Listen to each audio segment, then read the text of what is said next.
Welcome to the 2025 Brisbane Anzac Day Parade. I'm Craig Zonka. It's 110 years since Australian and New Zealand forces stormed the beaches of the Gallipoli Peninsula. Queenslander Duncan Chapman of the 9th Battalion was the first to step ashore. He was 27 years old and would go on to fight on the Western Front before he was killed in battle. Today we pay tribute to the Anzac legacy and that of the generations who have followed. We share their stories so they are never forgotten. We talk about those enduring qualities of courage and mateship, and we say thank you to the thousands of men and women who continue to serve in the Army, Navy and Air Force. They'll soon be marching down Adelaide Street, but our coverage begins today with the story of the Army's signallers, a corps marking its 100th anniversary in 2025. The story of their recontact with civilization is one of the epics of the war. With a few odds and ends, signallers began to build a radio transmitter. They scrounged for everything, going time and again through the Jap lines to do it. And after many heartbreaking failures, they got a signal through to Darwin. When they heard Darwin order all stations off the air to prevent interference, those lost nomads got the kind of thrill that comes to few men.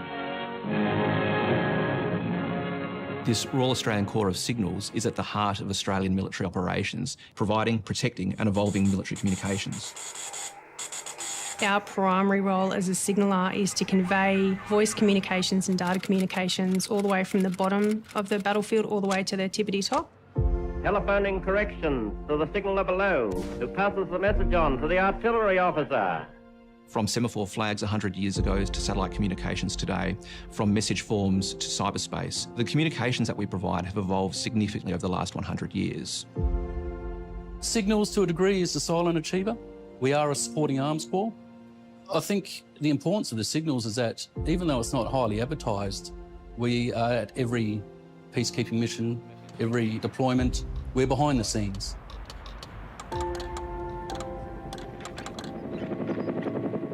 I think we've all seen the movies for World War I and World War II and even Vietnam, and in every single movie that you've ever seen, you can always remember someone getting injured and someone screaming medic.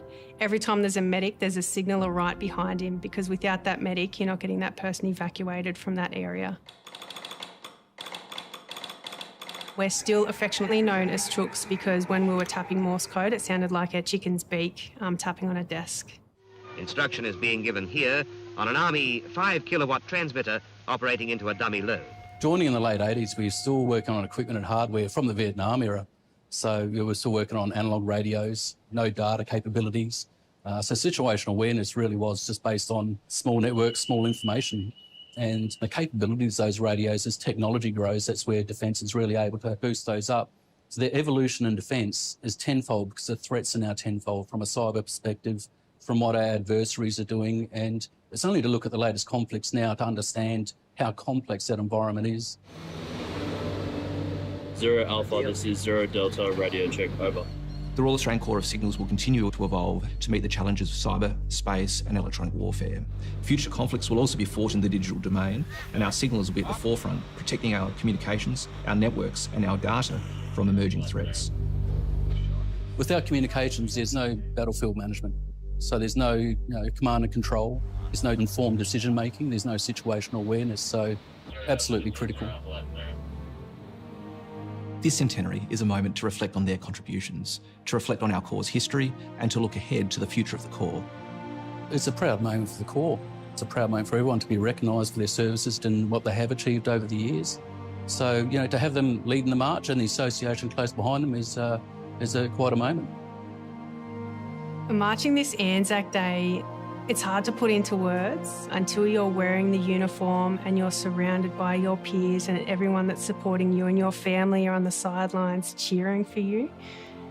That's what it means to me. It's everything. 2025 marks a special anniversary for the signallers, and they will have the honour of leading this year's parade down Adelaide Street, here in the heart of the Brisbane CBD. Thousands of people have come out under grey skies, just a light sprinkle of rain, all to pay tribute to our proud military history in southeast Queensland. People peering to the skies as a Super Hornet flies overhead. We are home to the Army's Gallipoli barracks at Enoggera, HMAS Morton at Bulimba, and the country's largest Air Force base sits just to the west at Amberley. And it's a great pleasure to introduce retired Commander Peter Tedman, who served close to 5 decades in the Australian Navy and in Special Forces. Peter, welcome. Thank you, Craig. I need to get that right. You do, yeah. And the Army's Major Scott Hill, who is currently posted with the well-renowned 6 RAR and has also spent time with Special Forces amongst plenty of other postings over your career as well. Scott, good morning to you. Great to be here. Thanks, Craig. Anzac Day 2025 to you, Scott. What goes through your mind? For me, it's just remembering the commitment of servicemen over time, not only those who have gone on operations and deployments and in some cases have shown great courage or made the supreme sacrifice, but also any service people who have served, whether they've been on operations or not. And I think also, for me, remembering the families and the communities who have supported those individuals too in that endeavour. And for Peter Tedman, you first enlisted. How old were you, Peter? 15. 15? Just over 15, yeah. I made it to 15 and a half before I joined, and 50 years later they said goodbye. Off you go. For you, what was that catalyst to join the Defence Force? I think it was just looking for something to really be involved in.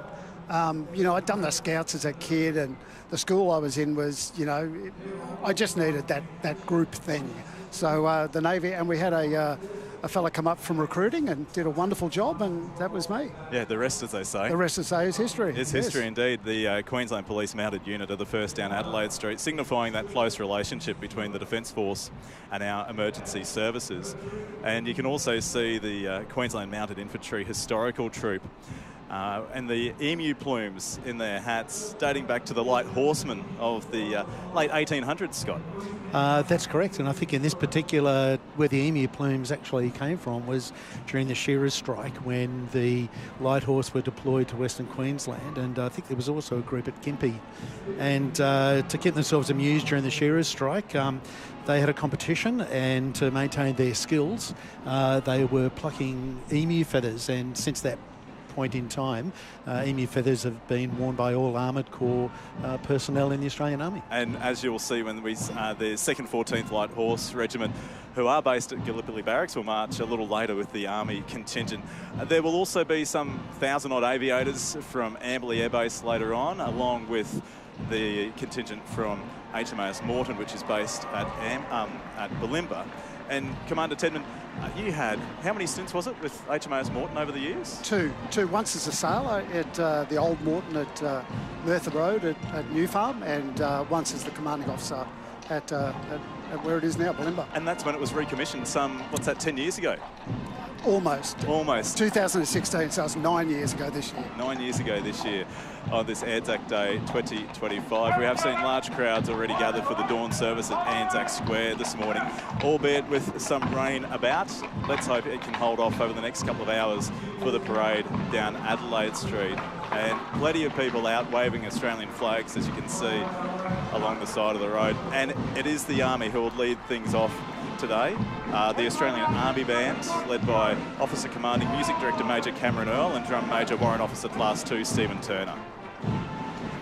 Yeah, the Australian Army Band was formed in 1949 and to support all Defence Force members throughout southeast Queensland. It was actually granted freedom of the city in 1988. And even during various reorganisations over the years, it's managed to survive, and it's certainly integral to support all ADF activities here, or ceremonial activities, I should say, here in southeast Queensland. And the parade commander from 7th Brigade, who's leading that today? Today it's Brigadier Giles Cornelia, DSM CSM. He was recognised for his service with the Distinguished Service Medal for leading a contingent on Operation Okra in Iraq some years ago. And he's also supported by his Regimental Sergeant Major, who is Warrant Officer First Class Nathan Cole.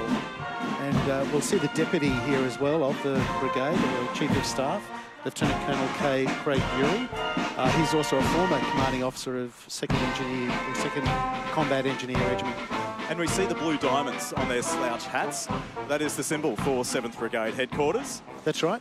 How many personnel are based at 7th Brigade? With 7th Brigade, there's about 3,500 people within those direct command units. There's 7 direct command units, 2 infantry battalions, 6th Battalion and 8th 9th Battalion of the Royal Australian Regiment, 1 Regiment Royal Australian Artillery, 2nd 14th Light Horse Regiment, who we'll see today, 7 Combat Support Regiment, the signallers we were talking about, and the 7th Combat Service Support Battalion that provides logistics. And we'll be seeing a few of them today. As you talk about the signallers, a special anniversary, as we've already mentioned, 100 years for the Corps, and the 1st Signal Regiment is leading the contingent of signallers down Adelaide Street. Yes, Lieutenant Colonel Katie Burrup, CEC, has just given an eyes left to the dignitaries stand. About 250 people make up the 1st Signals Regiment. They were first started in post-World War II at the formation of the Australian Regular Army, and they have a range of squadrons available, but more importantly, they do provide communication information systems to support our divisional headquarters, or 1 division, and they also provide facilities and troops to do base radio maintenance to keep all those systems working. And the other signal regiment based out of Enoggera is the 7th Combat Signal Regiment. Yep, we can see them coming down a bit further behind us now. And we see Lieutenant Colonel Brenton Lawler, who's in the lead there. He was just being interviewed a moment ago, and the 7th Combat Signal Regiment provide computer or information system support to the brigade, and also high readiness signals support to the brigade. And as was mentioned in the earlier footage, it is communications is absolutely critical to command, control and coordination on the battlefield. And modern battlefield we needed. Well, that's it. We talk about the modern battlefield, but then also closer to home. I know 7CSR are also involved in Operation TC Alfred Assist throughout southeast Queensland too. And then both of these regiments, I'm sure, in preparation for exercise Talisman Sabre, which happens later this year. Absolutely. The entire brigade, including communications regiments, are definitely under the pump in relation to preparing for that exercise. And with the signallers having their special anniversary of 100 years today, we also see the Royal Australian Signals Association. The motto, Swift and Sure, the colours and badge showed Mercury there, the winged messenger of the gods. And since the Corps was formed in 1925, members have served in all theatres of conflict. And Peter Tedman, you also have a connection to the signallers. I do. My brother's marching as part of the 104th today. He went to Vietnam in 1968. I remember being with my mum and my sister, and we saw him off at the airport. I was only 10, so yeah, it sticks in my head. And there he is on screen now, a good-looking young fella. There he is looking around with his daughter, so my niece. Oh, how fantastic. Yeah, isn't that lovely? It just shows that family connection that you have with absolutely. military history too, Peter Tedman. Absolutely, yeah. Yeah, and my dad. So there he is, give me a wave. Very good to see on this Anzac Day 2025, honouring the signallers. And there was that line that we heard earlier. You think of that call of a medic, making that call is a signaller, and how true it is in theatres of conflict, but then also in modern warfare. It's now a lot of focus on what happens in the cyber environment, Scott Hill. Yeah, very much so. We have these new domains now, the space domain and the cyber domain that the ADF is focused on. And I think we've seen the challenges of operating in this new cyber environment, whether it be from a military, national security perspective or even commercial perspective. So a huge emphasis being placed on the cyber. And as we see our World War II veterans being honoured today as well, 2025 marks the 80th anniversary of the end of the Second World War. Yeah, in fact, we're just coming up to Victory in Europe Day in early May. This is Harold Marr, 102 years of age. Harold served in the Pacific during World War II, initially in the Army's stockpiling of supplies in Brisbane, and then in Bougainville from 1942 to 1945. Post-war, Harold was assigned to various operations alongside American soldiers stationed at Amaro Island in 1946.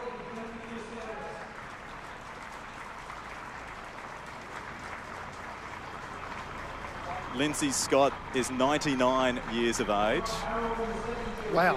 In 1942, Lindsay was underage when he signed up for the Army, familiar around that time, I think. Yes, of course. When authorities found out he was moved to the Navy, where you could sign up at age of 16 rather than 18, which was cut-off age for the Army. By the end of the war, he was serving with the 21st Flotilla on corvettes during minesweeping off the coast of China. 99 years of age. Wow. And while the crowd certainly in applause in honour of his service. What a significant moment for this Anzac Day. And a chest full of medals for Lindsay Scott. Also a keen painter, from what I understand. And that he can join us today is a true moment that we can mark on ABC TV. I can't believe how well he's walking. He's 99. I don't walk that well, and I'm not that old. I won't talk about your knees to Peter Tedman. Absolute inspiration. Unbelievable. Yeah, beautiful. And look at that round of applause from the Governor, Dr. Jeanette Young, who's on the dais, alongside Kerry Gallagher, the chairman of the Parade Organising Committee. Wow.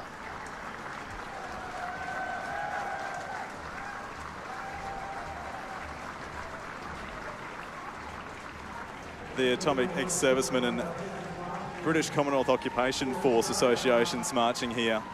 At the end of World War II, it was agreed by the Allies that the governments of the United Kingdom, Australia, India and New Zealand would each provide a contingent in the occupation of Japan.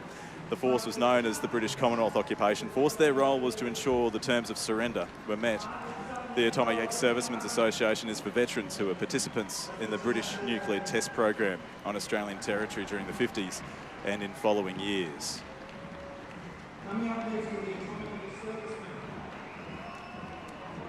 Legacy is one of Australia's oldest and most trusted charities. And the story of Legacy, it has its origins in the foxholes of Pozières in France, where one dying digger is said to have asked his mate to look after his missus and kids back home. Realising the dire consequences of the tens of thousands of veterans, widows and children left behind, those who returned from World War I set out to help them and have done so ever since. Legacy in Brisbane has cared for the families of the fallen here in southeast Queensland since 1928, and these days supports more than 5,000 family members of fallen and injured veterans. Currently fundraising for the new Legacy House that's under construction near the Greenslopes Hospital.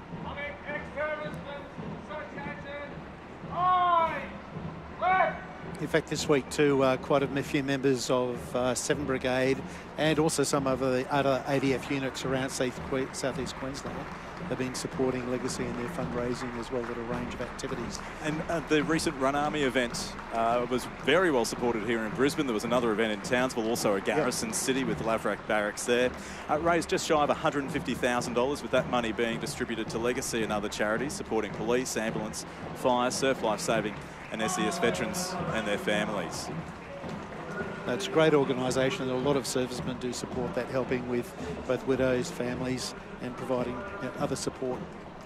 Legacy's longest serving member, I don't know if you know this, was Edmund Smout, or better known as Ted Smout, of course, born on the 5th of January in 1898 and was an Aussie soldier during World War I. He grew up in Sandgate, enlisted at 17 years of age.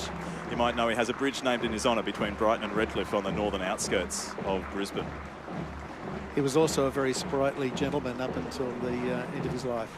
Yeah, well known in the community.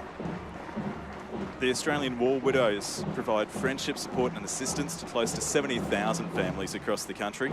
The first Queensland branch was established in Toowoomba in 1947, and you'll see the kookaburra on their banner as the association's logo.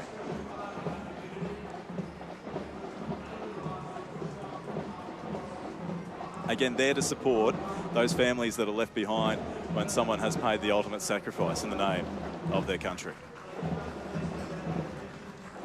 There's also quite a strong widows connection through Legacy as well, and so I'm sure there's a connection between these organisations. And obviously with modern conflicts, the war widows, certainly not only those people who have been killed on operations, but my understanding is they also support, widows of servicemen who've died in service in general, whether it be on training or whilst in uniform. Yep.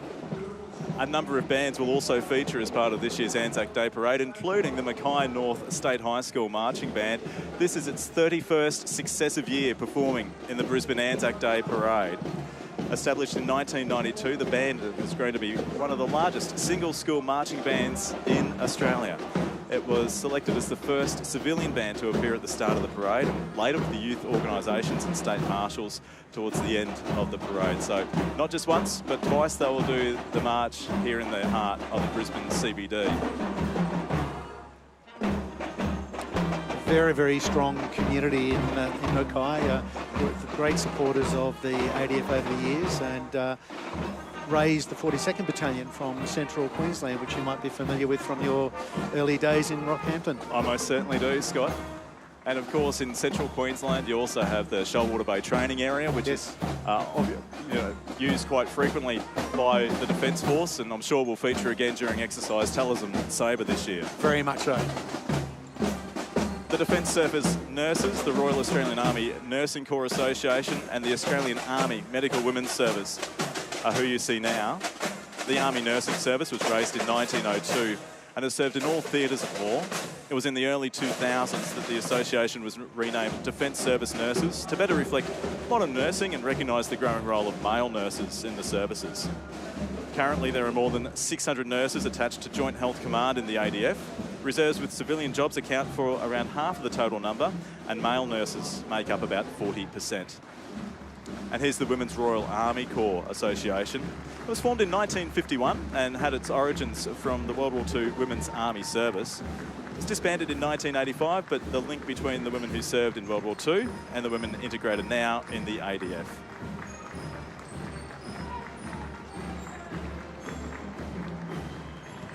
Here's the Women's Royal Australian Air Force Association, Queensland. Raised in 1941 and had the largest contingent of serving women. It was disbanded in 47, but with the undeniable value of women to the service, the Women's Royal Australian Air Force welcomed its first recruits in 1951, but it wasn't until 1977 that the members were transferred to the Royal Australian Air Force. And it wouldn't be Anzac Day without our New Zealand colleagues. They were there with us on the beaches of Gallipoli and here with us again on the streets of Brisbane in 2025. Now, there's a great relationship with the Kiwis, as we all know. In fact, we have a Kiwi officer on the dais as we speak, ready to take the salute. I can't make out exactly who it is, a Lieutenant Colonel who's here.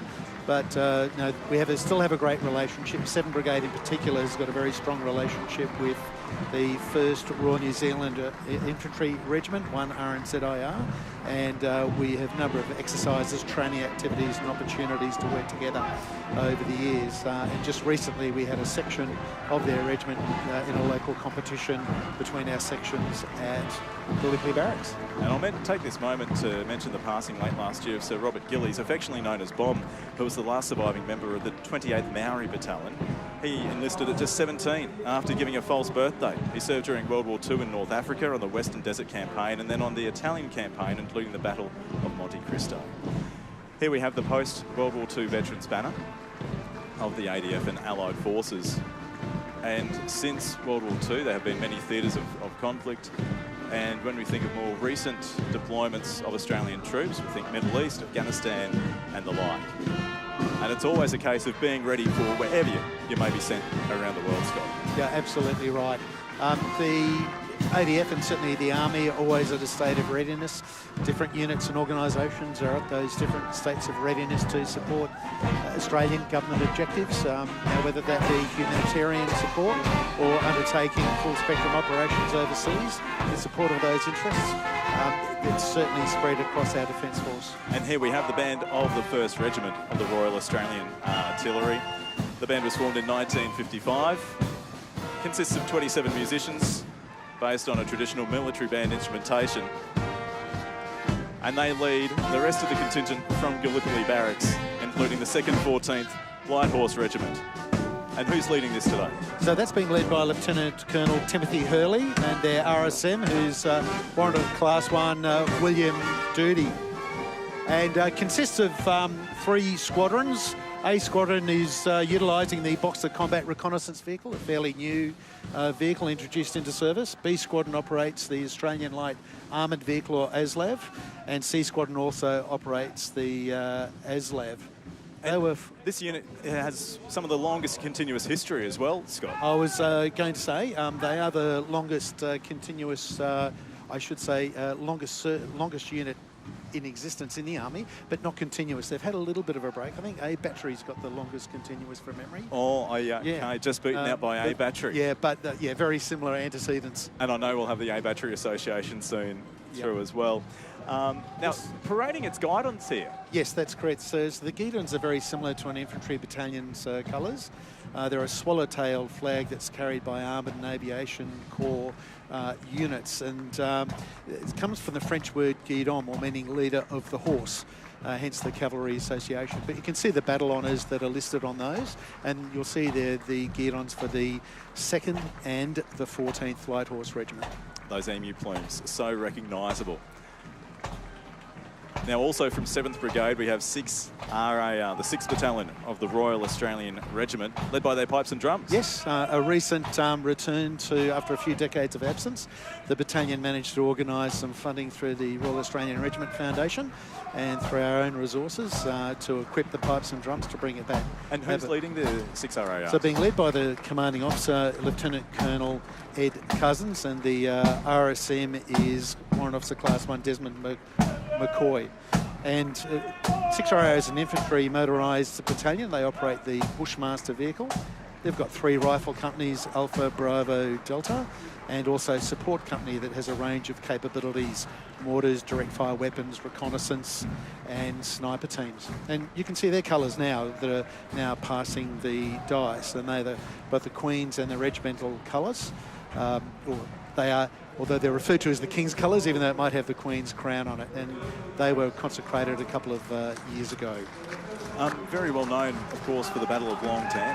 Yes, that's correct. The 18th of August 1966, where D Company held for at least 4 hours against a highly numeric enemy, estimated to be about 2,000 enemy personnel, and just outside of Nui Dat. And they were able to maintain their position. They weren't defeated. They were then rescued by other members of 6 RAR and 3 Cav Regiment, and it was a very successful outcome, but it was the highest casualty rate of any battle in Vietnam for the Royal Australian Regiment. And these days, Long Tan Day on the 18th of August is recognised as Vietnam Veterans Day. It is, it is. Also involved in Operation Cyclone Assist, TC Alfred Assist. The battalion helped lead the clean-up effort in southeast Queensland as part of Operation Task Unit Healer. And I didn't see the blue cattle dog, mascot. I was expecting to see him today, but obviously he might be engaged otherwise.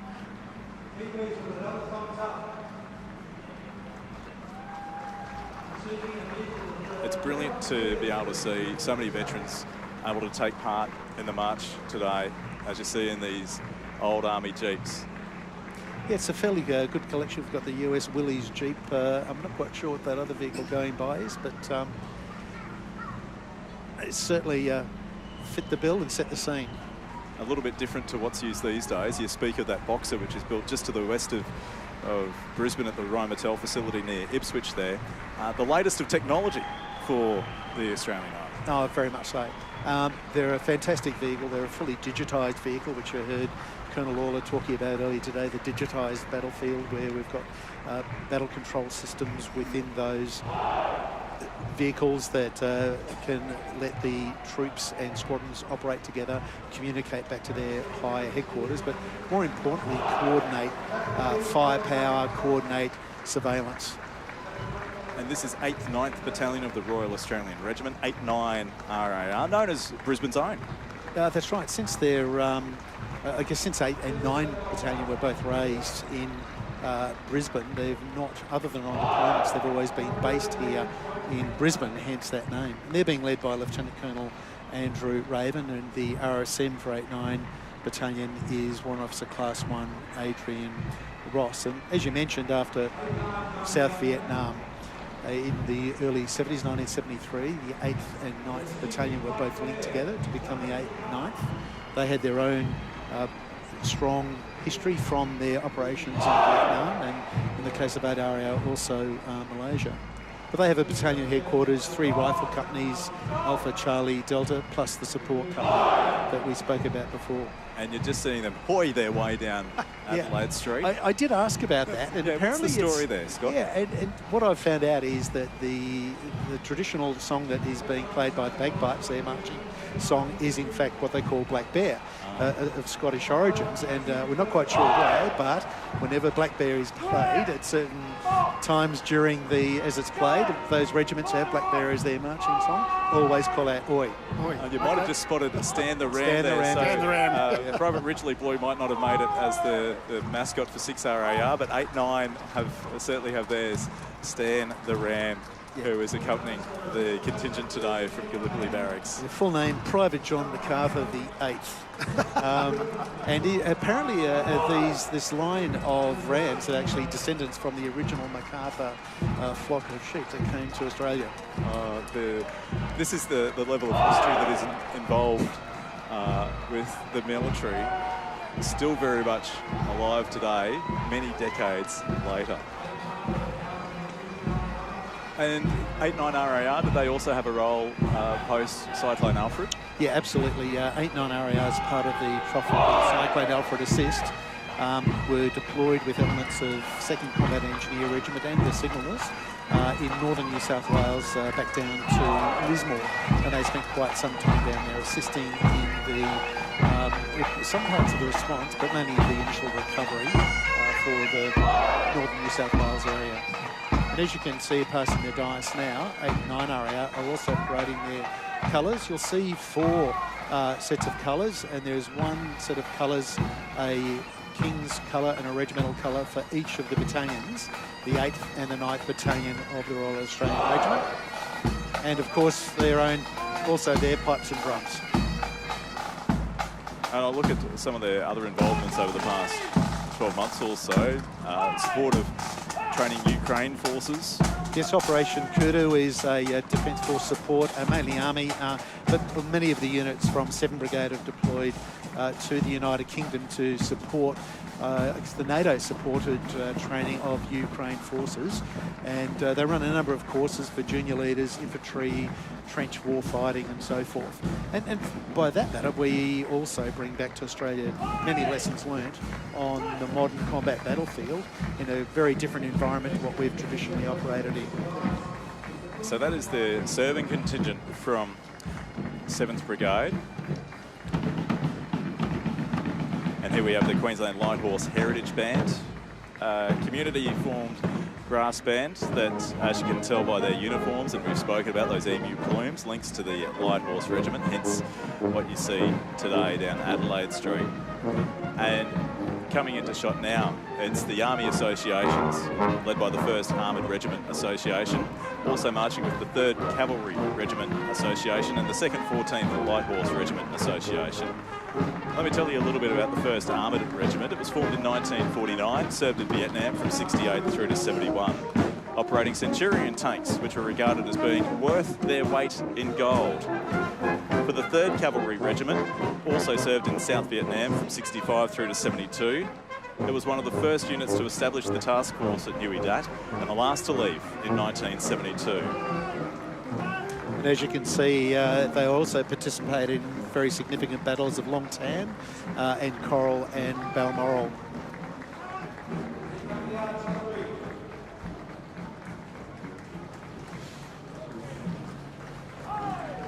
Looks like we have the locating team approaching us now. It's 131 Div Locating Battery we can see coming through. They were the forerunners of the 20th or 20 Regiment and what we call the locators. But these guys are known as the eyes and ears of the battlefield, and they're also coming up to their 100th anniversary of locating artillery in the Australian Army. Yeah, artillery locating began in World War I, developed in response to a devastation caused by enemy artillery on the Western Front.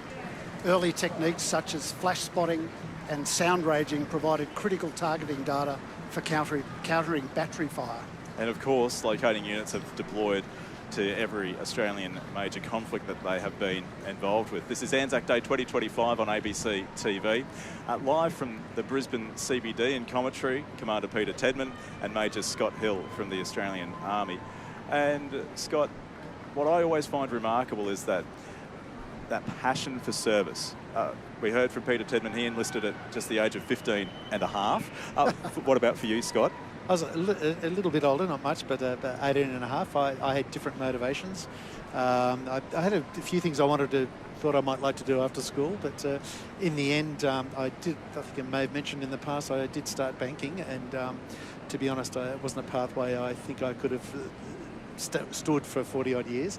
So I ended up joining the military, going through the officer cadets school, Port Season at 18 and a half year old. And a lot of that had to do, I guess, with the exposure to the military through my family. My father had served about 23 years in the regular army as well, also in infantry. And so I saw a lot of the positives. I guess I got to see more of the negatives. But I have to say, it was mainly positives. Positive in my time, I have to say. As it would be. So from banker to infantryman, that's the story of Major Scott Hill in commentary with us today on ABC TV. You mentioned earlier, Scott, the A Field Battery being the oldest continuous serving regular unit of the Australian military. And here they are coming down Adelaide Street. So the A Field Battery originally formed in 1871 following the withdrawal of British artillery units from Australia. Its first deployment was in 1885 to support the British during the Sudan campaign. Henry Green, who served in A Battery, was Australia's first enlisted soldier. His regimental number was 001. 001, a number you couldn't forget. Gunners of A Field Battery have since served in both World Wars, Malaya, Borneo, Vietnam, East Timor and Afghanistan. As you see on that banner coming into view now.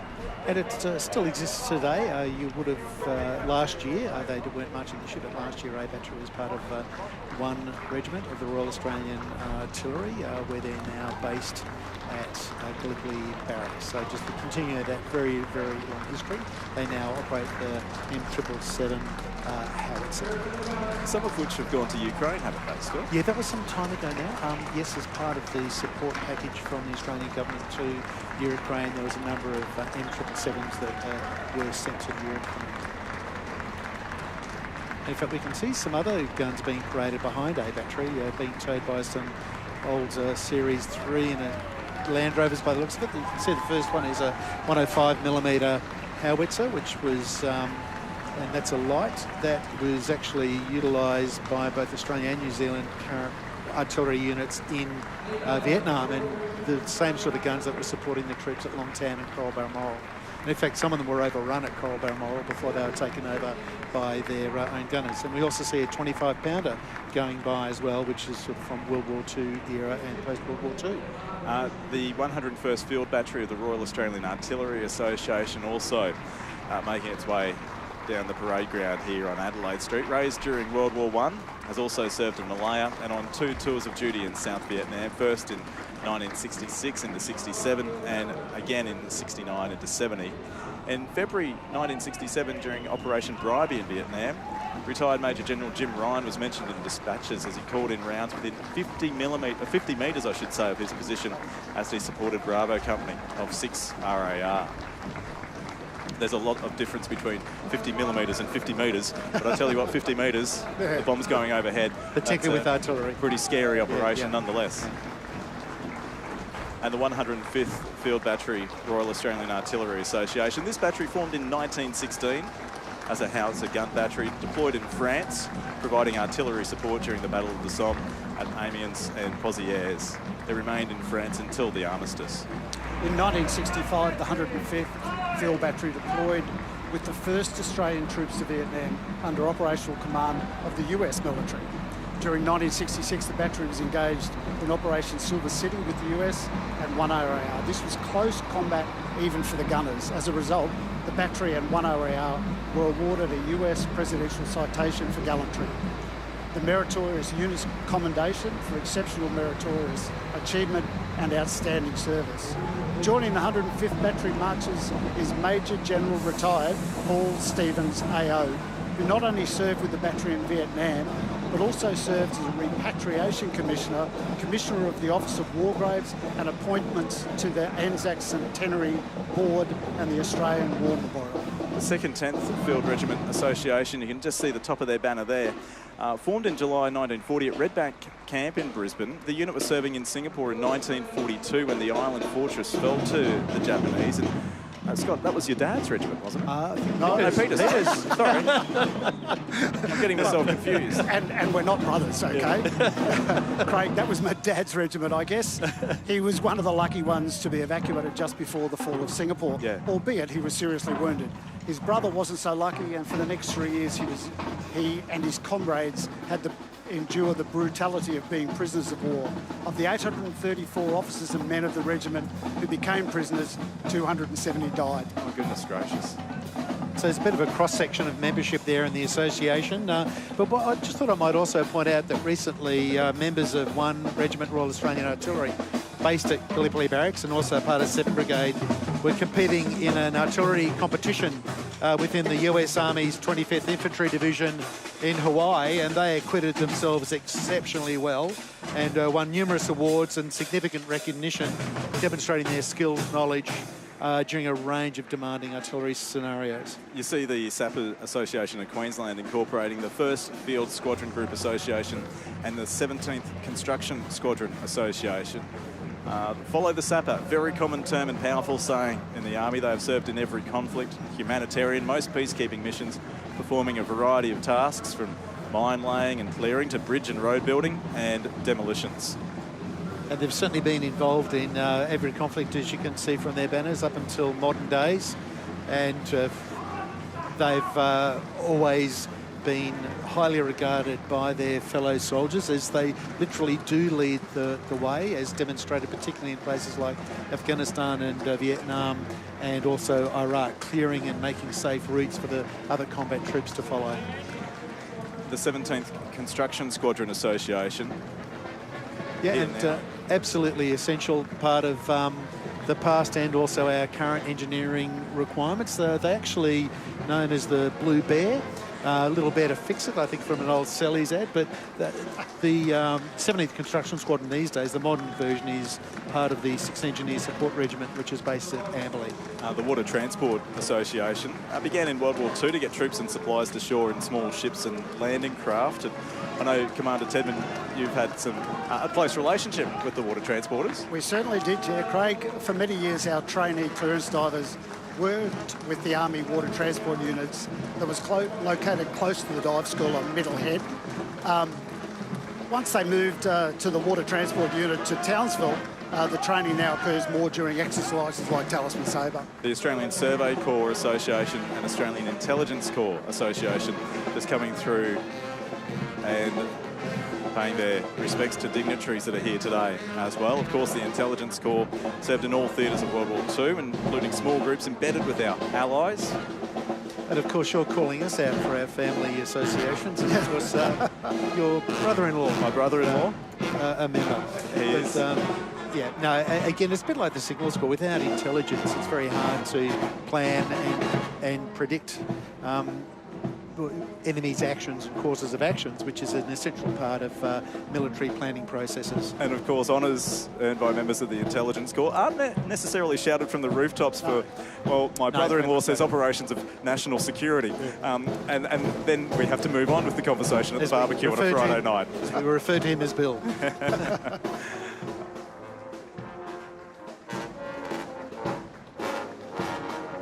But again, also the Intelligence Corps, as you alluded to, have a very strong participation in all aspects of not only planning, but also concerns in the new cyber domain as well. And they provide critical information on everything from weather, terrain, to real and potential threats, enemy, cyber, everything a commander needs to make decisions and understand the enemy's actions. I see the Lord Mayor of Brisbane, Adrian Stringer, and Queensland Premier David Christopherly there. And the motto for the Intelligence Corps, forewarned, forearmed.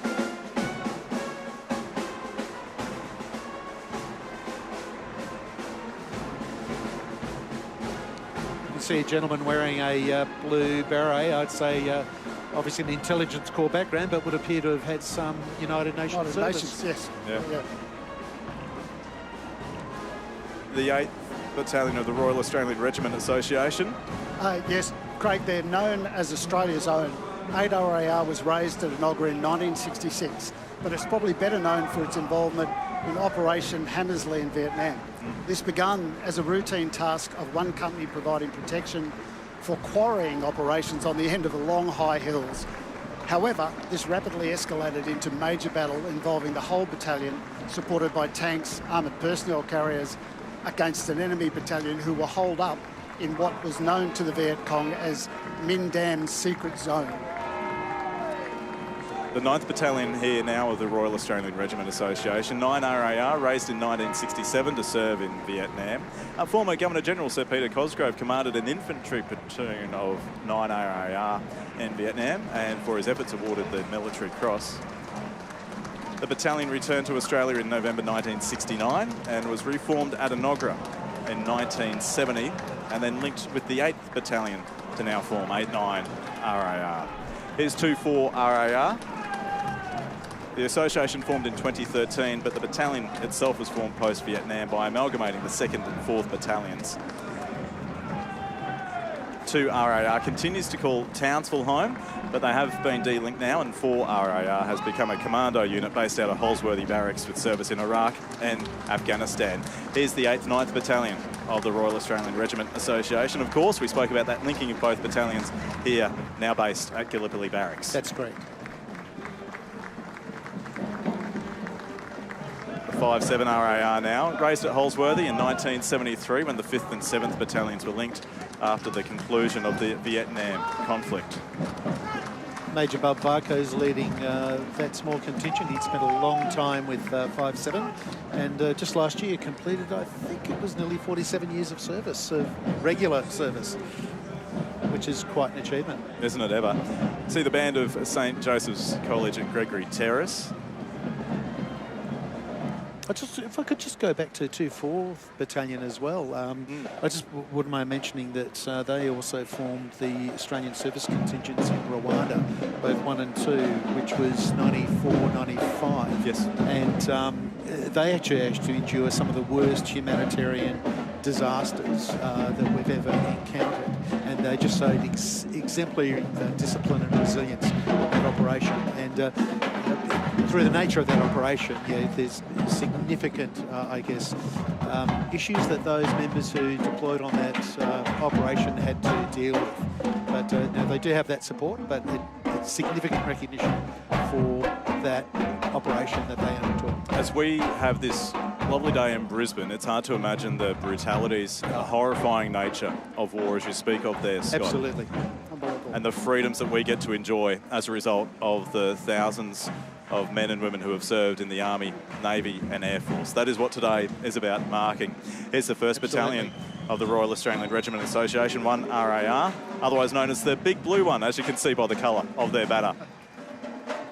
Currently based out of Laverack Barracks in Townsville? Absolutely. They've been in Laverack Barracks for many years now. They were in Brisbane for a while, many years ago. But they served in Vietnam, or I should say from post-World War II career. And the former Governor-General, David Hurley, was once a commanding officer of 1 RAR. The late Tim Fisher, former Deputy Prime Minister, served with the battalion in Vietnam. The mascot for 1 RAR is a Shetland pony named Septimus. And my dear dad served in 1 RAR in his younger days in Malaya. But an interesting note is that on the 11th of November 24, the Governor-General announced that Private Richard Morton was posthumously awarded the Victoria Cross of Australia for his bravery during the Vietnam War at Fire Support Base Coral. 2 RAR Association has its origins as the 66th Australian Infantry Battalion. Yes, similar to 1 RAR, they were formed from those post-World War II battalions to form the Royal Australian Regiment. And during Vietnam, they were part of the Anzac with a Kiwi company attached to them. Just see the 4 RAR coming through and the 5th Battalion of the Royal Australian Regiment. Very noticeable to see their mascot of the tiger up above their motto, duty first. 6th Battalion Association, so 6 RAR. We spoke about their long history, certainly in Vietnam, where the unit earned a Presidential Unit Citation from the United States. when members of D Company participated in the Battle of Long Tan. And if I could also add, that's their 60th birthday this year, and in June this year they will be commemorating with a parade and other activities where we'll see veterans return. And you're currently posted with 6 RAR yourself, Scott. I am. 7th Battalion, or 7 RAR, formed at Papua New Guinea in 1965 as part of the Army's build-up for the Vietnam War. And they've, well, they were based in Adelaide, but then both 5 and 7 RAR have been re-linked together and based in Darwin these days. The sounds of the Queensland Police Service pipes and drums accompanying the marches. And we have the Special Operations Command banner incorporating Australian Special Air Service Association and the Australian Commando Association. These are really the tip of the spear marching together, the SAS, the Special Forces units and Commando regiments. And either side of me, I have gentlemen who have both served in Special Forces. Scott, I might get you just to give us the modern makeup, if you don't mind. Yes, certainly. I mean, like all evolving organisations, Special Operations Command is continuously evolving, and in more recent times they've reorganised the command. They have what's known as Special Forces operators, enablers and integrators, and they form what we call trusted teams. SASR, or Special Air Service Regiment, is signified by their sandy beret and focus on special reconnaissance. The 2nd Commando Regiment, formerly 4 Battalion RAR, focus on strategic strike, and you can see them wearing the Sherwood green beret, and 1 Commando Regiment are focusing on special warfare, sometimes referred to as guerrilla warfare, and they've just now recently adopted the khaki beret, which is a result of their antecedents from the famous independent commando companies of World War II. And we have the SAS Association, and for you, Peter Tedman, you went from the Navy being a clearance diver, then over to Perth to join the SAS. What was that experience like? I guess I'd say serve with the SAS. Serve with SAS, yes. I never left the Navy, thankfully, but yeah, it was a great time, and we learned so much, and it was part of the counter-terrorism capability being built. So, yeah. You're one of the first clearance divers to pass the course, weren't you? One of them, yeah.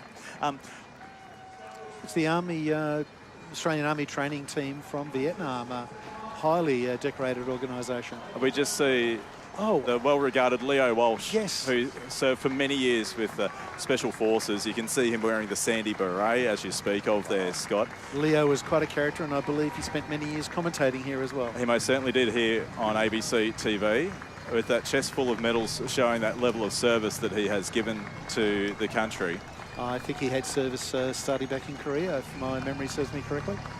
And a lengthy period of service with the Australian Defence Force and the Army.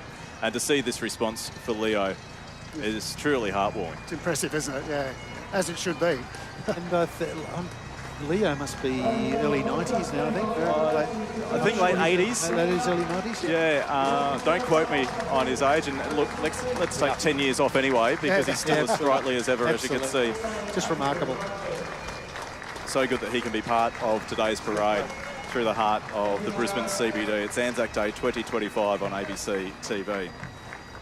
We also saw marching with the Special Operations, the Army training teams, both for Vietnam and Iraq. Keith Payne was a member of that Vietnam training team. Keith Payne received his VC from Her Majesty Queen Elizabeth II aboard the Royal Yacht Britannia while she was in Brisbane in 1970. He received the Distinguished Service Cross and the Silver Star from the United States, and the Republic of Vietnam awarded him the Cross of Gallantry with Bronze Star. Incredible. Our oldest surviving VC recipient for Australia, Keith Payne. We just had the 9th Battalion Royal Queensland Regiment, or 9th Battalion Association, but significantly most of them were from the Royal Queensland Regiment, largely a CMF and militia organisation over the years. This is the 49th Battalion Association, raised in 1916 in Egypt, fought in many major battles in World War I and in World War II. And in fact, 49th Battalion was one of the original 7 Brigade battalions during World War II, along with 25 Battalion as well. And as we focus on those who fought in the battles particularly closer to home in New Guinea. We have the New Guinea Volunteer Rifles Association, the Papua New Guinea Volunteer Rifles Association, an Australian Army militia unit that was formed in 1939. Fit men between the ages of 18 and 50 were recruited, and they provided that expert local knowledge and supported other allies. The unit referred to as the Keepers of the Gate. And an interesting side note there, that both units were formed, served and disbanded without ever setting foot on Australian soil. Incredible. Incredible.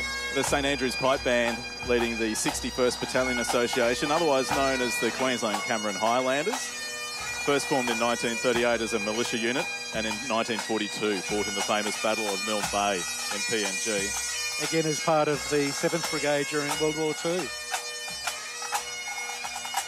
The 31st Battalion Association, also marching here, the 2nd 31st Battalion Association and the 31st 51st Battalion Association.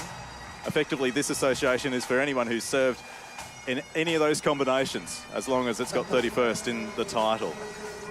And it traces its lineage, World War I, 2nd 31st for World War II, and then 31st Infantry, AIF, yes, for World War I, but even the modern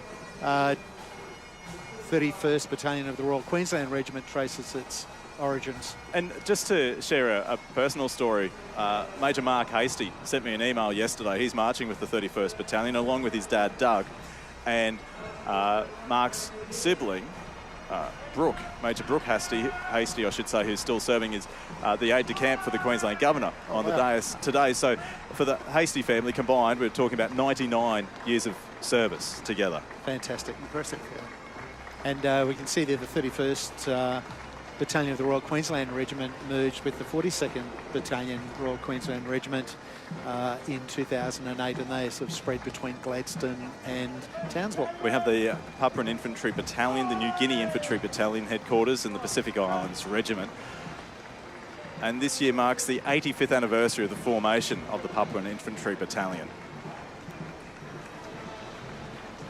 The 39th Battalion Association here too, direct descendants of this legendary battalion, are marching with the contingent, and includes both the current Vice President, Vietnam veteran David Belair's, and George Turner's son Ian, the current association's Queensland representative and Navy veteran. He's a son of one of the last surviving members who died in 2022. Also marching are the commanding officer and regimental sergeant major of the 39th Support Battalion, renamed and rebadged in 2005 in honour of the World War II Battalion. Carries the colours, motto and battle honours of that World War II Battalion. Quite an honour to have a regular Army CO and his RSM come up from Sydney to march with the contingent today. And they provide support to overseas deployments, and we've got a number of detachments overseas. I understand also marching with the 39th today are senior retired generals, Major General Jerry Singarock, the former Papua New Guinea Defence Force Commander, accompanied by Brigadier Bruce Scott and Brigadier Rod West. I was actually serving in Papua New Guinea at the time. Brigadier Singarock was the commander. Oh, really? Yep. The Southport School has committed 52 students as an honour guard to escort the 39th Battalion. They are wearing replica World War I uniforms and carrying World War I replica weapons, and the contingent of 52 students is in honour of the 52 Southport School old boys who paid the ultimate sacrifice in World War I. Goodness. Incredible. Yeah, when you think from that one school. The old boys from that one school. 52. Yeah. Some are also wearing their grandfather's medals, their grandfathers who may have fought in Gallipoli. That's extraordinary to think about. Each cadet bears the name and rank of an old boy on their uniform. It's fantastic to see that support to the members of the 39th, and they're dressed in those period uniforms, carrying 303 rifles, performing 303 drill. Yep. When I was CO Morton, it was one of our major recruiting bases, TSS, for cadets, for Army cadets, Navy cadets. They were very closely linked to the military. Yeah, well, I see now it's the largest cadet unit in Queensland. It's huge. Over 600 cadets at TSS. The 2nd 14th Infantry Battalion Association now on your screen. Raised in Victoria, the battalion first saw action in the Middle East from early 1941, and then the unit returned to Australia about a year later after retraining near Yandina in the Sunshine Coast, the battalion first engaged the Japanese on the 26th of August 1942 on the Kokoda track. And in fact took over from the 39th Battalion on the track after the 39th Battalion had held the Japanese advance. The 2nd 16th Infantry Battalion Association. This is a battalion that also had an outstanding record during the Second World War. After serving in the Middle East in 1941, the battalion returned to Australia in early 1942 to man the so-called Brisbane line. But in August that year, they were hurried to Papua New Guinea and sent into the Owen Stanley Ranges to repel the Japanese drive towards the vital Port Moresby airfields. We have the Carindale Salvation Army Band. So many community members involved in today's parade alongside veterans like those you see now from the 161st Independent Reconnaissance Flight.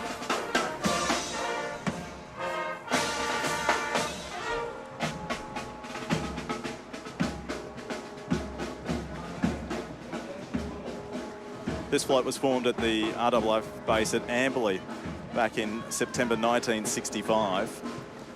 And let's continue that trend with the Australian Army Aviation Corps. Also referred to as forays, as you can see on their banner. But they represent all of the Aviation Command, which has been established in recent years.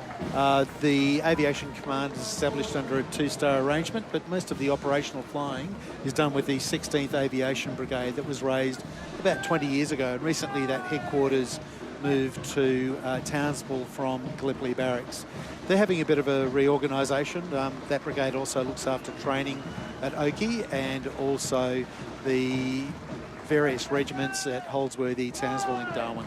Here's the Royal Australian Corps of Transport Association, raised in 1903.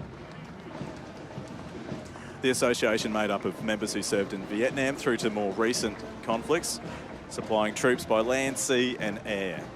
And again, like communications, absolutely critical to the warfighters. Without having that logistics tail, any warfighter will not be able to do their job. And we just see veterans of the 85th Transport Squadron Vietnam Association, initially operated under the nickname Wheels Across Vietnam, but as it went on, it became known as the Road Runners, a nickname that has persisted right up until today.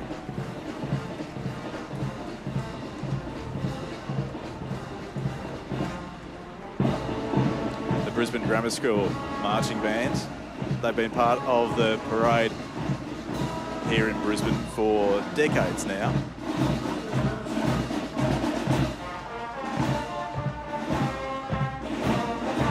And the Royal Australian Army Medical Corps Association. The Royal Australian Army Medical Corps Association, now renamed RAMEC, and Combined Health Services Association. The Corps boasts honours from major battles and conflicts. In recent times, the medical contingent, which served to support the United Nations deployment to Rwanda following the massacres in 1994.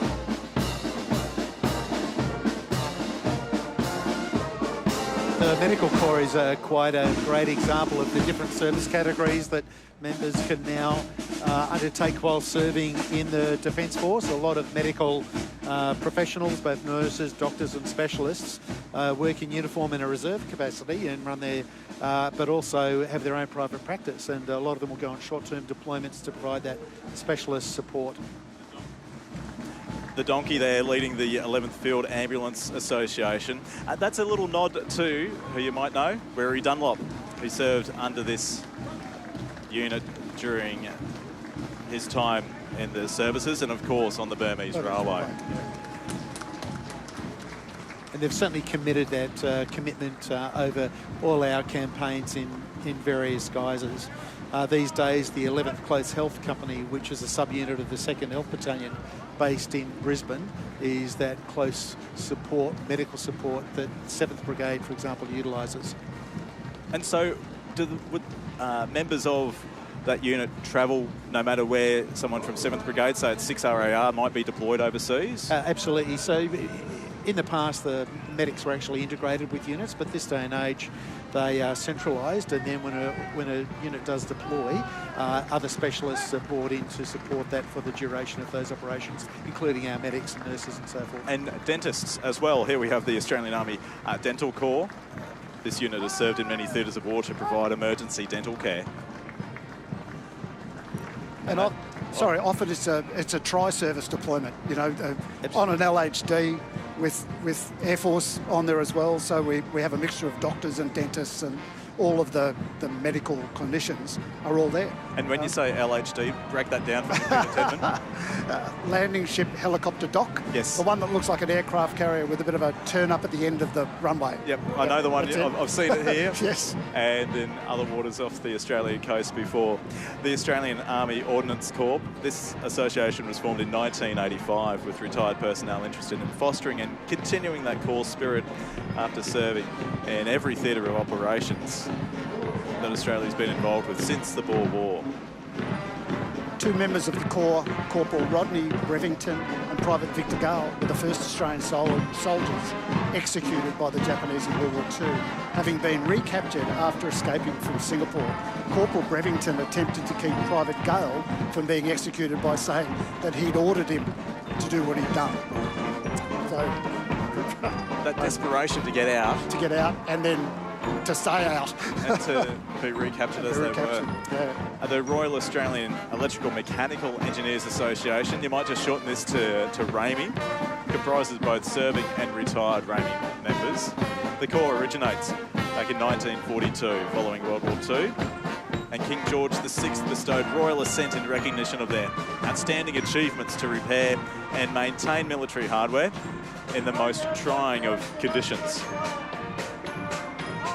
You can see with their banner, it's recognisable as a tricolour flag, the blue, yellow and red. And as you said, they ensure that all our equipment is battle ready for the field and operations. Guided by their motto, with skill and fighting, RAME continues to hold up this vital role for the Army. And a lot of highly qualified individuals. They have a very, very strong esprit de corps, as you can see by the turnout here today. A lot of innovation as well with these, particularly these young men and women today. We see members of this corps coming up with some fantastic technical innovation to make their jobs easier and come up with a more effective result. Well, like you said, in the most trying of conditions, they need to keep the Army operational effectively. And here's the Catering Corps, who, well, we need to give a big shout out to, because you're only as good as what you're putting in your stomach, of course. Absolutely. We sustain, how appropriate that motto. Either love them or you hate them. But mostly love. I was going to say, hopefully more the former than the latter. Never give them a hard time. Exactly. Ever. I won't ask about ration packs quite yet either. And here's the Military Police Association of Australia, a unit I'm sure you both, hopefully not had too many dealings with, I should say. Now, of course, first established in 1916, the Corps emblem is the crossed Roman swords of justice. And they're now part of a joint organisation. They're all policing across the services, although different names. They're managed through the ADF as a joint military policing unit. Here's the Officer Training Unit Skyville Association. Members predominantly served in Vietnam, but also Singapore, Malaysia, Borneo and PNG. So named as it was raised in 1965 in Skyville, New South Wales, to supply the National Service Platoon Commanders for Vietnam. And as the Army contingent today and the associations come to a close, can I say a big thank you to Major Scott Hill for joining us in commentary today. Thank you so much for your service, Scott, and for joining us again as part of our Anzac Day coverage. No, it was an absolute pleasure, Craig, and we'll see you shortly, I hope. You most certainly will. We'll next see the Navy come down Adelaide Street. Hurrah. And a contingent from HMAS Morton. Your old colleagues, Peter Tedman. It is. Yes. Smaller group, but very, very white. Very. Look how clean those uniforms are. For now, yes. Speaking of which. Even in the rain. And I will say, maybe needed to borrow one of their irons for my white shirt today, if that's the case. And as the Navy comes into view now from HMAS Morton, we'll share a bit of the story of that level of service that you see here, based, of course, in southeast Queensland at Bulimba. And to help you through that, Command Warrant Officer Alicia Rowlandson from HMAS Morton. And Alicia, I'll let you introduce your colleagues today. Yes, sir. This is Lieutenant Commander Natasha Bennett Scott as the Ex-Executive Officer of HMAS Morton leading. Morton is located on the Brisbane River at Bulimba. And part of its rich history is that it provided intelligence and communication support to the Allied headquarters during World War II, and in the 1970s was home ported to the RAN landing craft and later on the amphibious heavy lift ship HMAS Tobruk. And you mentioned, I think Peter Tedman was saying it's 9 years since HMAS Morton was recommissioned. Yes, it is, and Peter actually had a huge role to play in that, so thank you very much, Peter. He was also the first commanding officer when it was recommissioned. Morton today is responsible for the coordination of administration of all Navy activity from the New South Wales border to the Tropic of Capricorn. Morton delivers shore-based capability to support ADF operations, including warship visits from Gladstone to Southport and logistics requirements. Logistic requirements are particularly important in delivery of humanitarian aid and disaster missions to help our South Pacific neighbours. And Peter Tedman, for you, so you're enlisted at 15 and a half. Yep. You first went back to Morton as a petty officer. Petty officer, yeah, and then that's as right. CO. What was that like to come back as commander? Well, it was always in different locations. The first time it was over at New Farm at the end of Merthyr Road, and I was there as what they call the buffer. So I ran things really, you know. The CO might not think so, but and then many years later, in 2013, became the CO of Southeast Queensland, and then when Morton was re-established, I became the CO of HMAS Morton. So yeah, for that period. And of course, not just as a base, but then we've certainly in more recent years seen your colleagues, clearance divers, here after the 2011 floods, the 2022 floods, and the like too. I was the commander of the recovery group for the floods, and we were working out of Morton for about 6 weeks. It took us to do the job, so yeah. And after the Navy band, we have the Naval Association of Australia, formed in 1920 as the Ex-Navalmen's Association, renamed Naval Association to better reflect its aims and membership, Peter. The Naval Association has 4 key pillars. Care is for all Navy and ex-Navy men and women. Commemoration, all about maintaining the legacy of past service and sacrifice. Navy cadets, and camaraderie. Now, the Navy Women Association here, I guess you would say, Alicia, many have paved the way for your career. That's perfectly correct. Myself and many other women today in the Defence Force. Initially established in World War II to free male sailors from sea service as radio operators. They specialise in Morse code and as telephonists. And a very happy 100th birthday year to Muriel Ahern. Muriel celebrated her centenary in January and has been recognised by the Navy Women Queensland subsection as one of its oldest living members. Wow. Yeah, Craig, Muriel enlisted in the Women's Royal Australian Navy in 4th of April 1945. Her new entry training actually took place at HMAS Morton before transferring to HMAS Penguin in Sydney. Prior to serving in the Navy, Muriel worked for General Douglas MacArthur as one of his civilian operators handling confidential and sensitive calls to and from the General. What a degree of military history there with Muriel. Happy 100th birthday this year, Muriel. And it's so good that you can join us here and be a part of the 2025 Anzac Day Parade. The HMAS Sydney Association, and this association represents many generations, has a rich history with 5 ships bearing the name in the Royal Australian Navy. That's right. There have actually been 3 Hobarts, a light cruiser that served in World War II.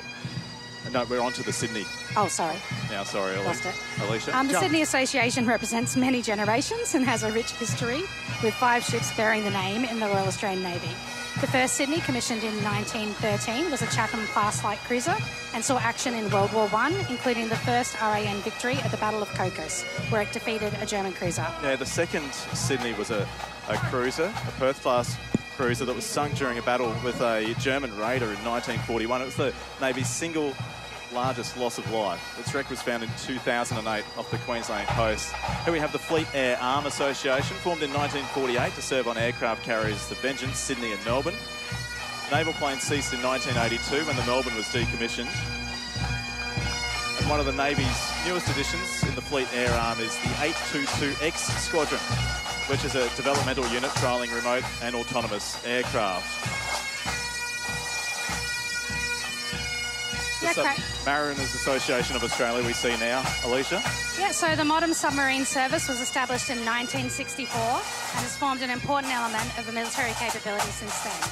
It has conducted extensive surveillance operations throughout Southeast Asia and provided a force multiplier capability.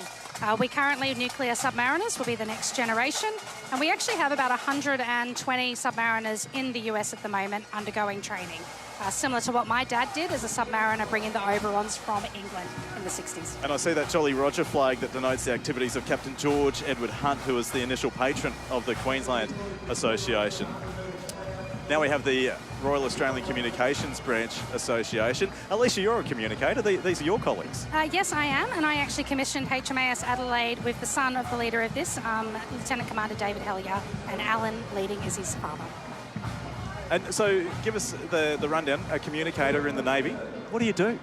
Communicators do everything from radios to flags to Morse code, and for the current generation, something that might interest them is we hook up computer networks through satellites so as ships can talk to shore. So you've certainly seen a massive change in telecommunications technology. That's the Royal Australian Navy Far East Reserve Association, Voyager and Quiberon.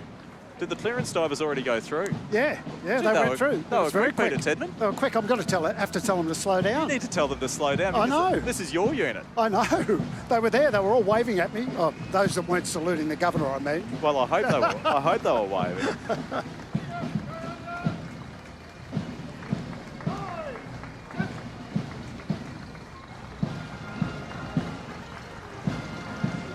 And the Company of Master Mariners of Australia, founded in 1963 by Captain Bolton here in Brisbane, since expanded to all states in Australia.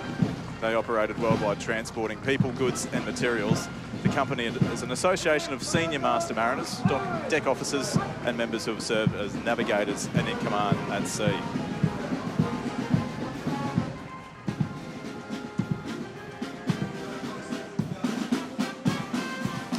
And Alicia, that brings a close to the Naval contingent. Thank you so much for being and joining us in commentary today. Yeah, thank you very much. Have a good day. Commander Warrant Officer Alicia Rowlandson with the Australian Navy. And you'll soon see the Air Force contingent, obviously from RAF Base Amberley, the country's largest air base. They're led by the Australian Army Band, so they've enlisted a bit of help from their Army colleagues. And joining us in commentary, Flight Lieutenant Greg Hinks. Hinksy, it's nice to see the Army helping their RAF colleagues out to set the tone. We're all part of the same family, mate. We're all part of the Australian Defence Force, and we're all proud to be here today and serving. And of course, right now you'll see Group Captain Elizabeth Beston leading the parade. She's the Deputy Commander of the Combat Support Group based at RAF Base Amberley. And of course, taking the salute today is the Commander of Combat Support Group, Air Commodore Robert Graham. 2025 marks the 85th anniversary of RAF Base Amberley, now the country's largest, as we mentioned. 23 Squadron moving through now. The City of Brisbane Squadron, this is the base squadron. So what sort of role do they play? We Greg? look after base operations with 23 Squadron, and it's led by the Senior ADF Officer at RAF Base Amberley, Wing Commander Tanya Evans. She trained as an engineer in the Air Force. These days, obviously, 23 Squadron isn't a flying squadron and looks after base operations. So you might see people who are marching, who are chefs, physical training instructors, security, and many different forms. There are over 50 different careers you can do within just the ground elements of Air Force for Combat Support Group. And we've seen this massive expansion at Amberley, say in the past decade, really, haven't we? Absolutely. We've got a number of different elements based at RAF Base Amberley, including Army these days. We've got 9 Force Support Battalion as well, and we really do have a big family of people, you know, public service as well as our flying squadrons as well. Now we see RAF personnel with their berets on. They're the Security Forces personnel. They're part of 23 Squadron. A little later on, we'll see some people from number 2 Security Forces Squadron as well. You'll see some of the working dogs coming through, which look after base protection and security as well. on ABC TV. This is the 2025 Anzac Day Parade. Joining you in commentary, Flight Lieutenant Greg Hinks from the Royal Australian Air Force. And Headquarters 82 Wing. Now this is the... these guys, are they involved with the flying attack missions? Absolutely. So these guys run the Air Combat and Electronic Attack Wing of the Air Force. So led by Group Captain Stephen Thornton himself, the former commanding officer of Number 6 Squadron. So you would know 82 Wing, particularly from the FA-18F Super Hornet and, of course, the EA-18G Growler of 1 and 6 Squadrons. Yeah, speaking of 1 and 6 Squadrons, here is Number 1 Squadron moving through now. Led by Wing Commander Trent Baldry. Actually, interesting, Wing Commander Baldry and I were cadets together back when we were kids. So we grew up together at RAF Base Amberley, and now Number 1 Squadron, as we hear them fly over. And you might just be able to pick that up on our microphones here. And so that would have been, what, a Super Hornet? 2 FA-18F Super Hornets from RAF Base Amberley, and they were today flown by Flight Lieutenant Bergen and the Weapons Systems Officer. It was Flying Officer Dunleavy, and in the other aircraft, Flight Lieutenant Reid and the Weapons Systems Officer, Flight Lieutenant Trundle. And to give a bit of a pop culture reference, the Super Hornet these days made famous in the movie Top Gun Maverick. Absolutely, and I've had the pleasure of flying in one, so I know exactly what it feels like to have a bit of a flight. We also saw Number 6 Squadron. What do they fly, Greg? So they've got the EA-18G Growler, so they're the Electronic Attack Squadron in Air Force. Now the Number 33 Squadron. Absolutely. I just want to pay tribute to Wing Commander Sally Knox. She's the first female commanding officer of a fast jet squadron who led 6 Squadron just there. For 33 Squadron, so they operate the refueling. Absolutely. Aircraft. The KC-30, a multi-role tanker transport. Essentially, it's a specifically fitted out Airbus A330. It's able to refuel other Air Force and other nations' aircraft. They've got the boom underneath the tail and then the drogues that come out of the wings, so they can refuel different types of aircraft, including their own aircraft. The precision needed for those refueling operations, it must be quite a sight to behold. It's pretty amazing to be on board and even to be refueled from another refueler while you're inside the KC-30 and you just see these wings in front of you. Number 35 Squadron now. It's led by Commanding Officer Wing Commander Mark Seary, also based at RAF Base Amberley. They operate the C-27J Spartan, which is a light tactical airlift. They can land in short dirt airstrips. It's a wonderful squadron. You'll often see them in the Pacific nations, in the Pacific Islands, Papua New Guinea, and even heading into the west of Queensland to deliver fuel and help with disasters and flooding and bushfires and all that sort of thing. Yeah, and that's because that Spartan doesn't need quite as much room to take off. No, that's right. It was a replacement for the Caribou for many years, which had an impressive short takeoff and landing capability. You mentioned the Caribous on the banner for 35 was the words Wallaby Airlines, as they were known at one stage. And they are still known as Wallaby Airlines to this day. What do we have here? We're up to the 36 Squadron, which is the heavy lift squadron. So that would be the Globemaster that you see feature during the river fire. Absolutely. The C-17A Globemaster 3, and led by Wing Commander Robert Kaprinski, the CO. Also marching with 36 Squadron today, members of the United States Air Force, the Royal Air Force, and the Royal Canadian Air Force. That's due to an exercise called Global Dexterity, which is happening in Amberley at the moment, which basically means we can interchange crews on the one aircraft. So you might fly on an Australian C-17 and you might have an RAF pilot and a USAF loadmaster in the back. So we're really that integration and being able to fly together. And you think of the variety of deployments that those aircraft can be involved with. Just a couple of years ago during the evacuation of Kabul, it was a RAF loadmaster that was there as part of that. And then within a couple of weeks, this was during COVID times, so the pilot who was at the controls of that loadmaster then did his 2 weeks of quarantine and then came out of that to fly river fire. Absolutely. You can't pick a greater contrast in roles and tasks than from that quite emergency situation that there was and humanitarian mission to Afghanistan to showing off to the crowds here in Brisbane. Absolutely. Like, you know, these pilots are so versatile in what they can do and their taskings and what they do at any given moment. So this is the RAAF contingent, obviously based at Amberley, that's right, to the west of Brisbane. We've been talking about the number 36 Squadron with the C-17s. Now we move on to the Combat Support Group, which is the largest force element group in the Air Force with just under 3,200 full-time personnel and an additional 1,800 reservists with 3 wings. They've got 24 individual units. Combat Support Group today is being led by the Wing Commander Adam Hurrell, and of course the Commander is taking the salute here today. Now, you were asking about the berets before. Coming through now is number 2 Security Forces Squadron. They formed in 2013 when the other Air Force security elements amalgamated with number 2 Airfield Defence Squadron. In fact, due to their formation in 1944, they're celebrating their 80th anniversary. 80th anniversary for the number 2 Security Forces Squadron. The number 1 Combat Communications Squadron. Describe the work that they're involved with, Greg. Look, they are particularly important. They were formed on the 20th of September in '65, and they support information systems to Air Force and the Australian Defence Force operations and exercises. Back when they started in 1965, they had 12 people, and now you see the Amberley contingent here. There are 3 flights around Australia, led by Wing Commander Nadia Harrison.